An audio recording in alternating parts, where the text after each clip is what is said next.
ഞാൻ ബഹുമാനപ്പെട്ട മുഖ്യമന്ത്രിയോട് പറയുകയായിരുന്നു, ഒരു കാര്യത്തിൽ നമ്മൾ രക്ഷപ്പെട്ടു.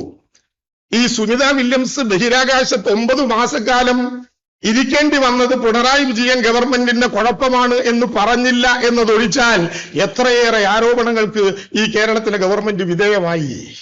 ഏതെങ്കിലും പേടി നമുക്കുണ്ടോ?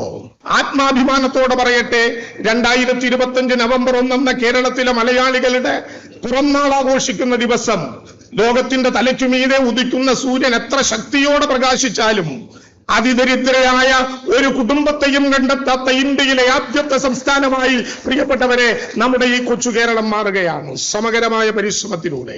ആ ഗവൺമെന്റ് സത്യപ്രതിജ്ഞ ചെയ്ത് രാജഭവനിലെ ചായ സൽക്കാരവും കഴിഞ്ഞ് നേരെ പോകുന്നത് ആദ്യത്തെ ക്യാബിനറ്റ് യോഗത്തിലാണ്. സ്വാഭാവികമായും വിദ്യാർത്ഥി യുവജന പ്രസ്ഥാന പ്രവർത്തന രംഗത്തും പൊതുമണ്ഡലത്തിലും ജനാധിപത്യ വേദികളിലും ഒക്കെ ഞങ്ങൾ ഉണ്ടായിരുന്നെങ്കിലും മന്ത്രിസഭയിലെ കന്നിക്കാരാണ് ഞങ്ങൾ. എന്തായിരിക്കും ആ ഗവൺമെന്റിന്റെ ക്യാബിനറ്റിൽ ആലോചിക്കാൻ പോകുന്നത്, ചർച്ച ചെയ്യാൻ പോകുന്നത് എന്നതിനെ കുറിച്ച് ഞങ്ങൾക്ക് ആശങ്കയുണ്ടായിരുന്നു, അല്ലെങ്കിൽ ആ വിധത്തിലുള്ള ഒരു ആധി ഉണ്ടായിരുന്നു.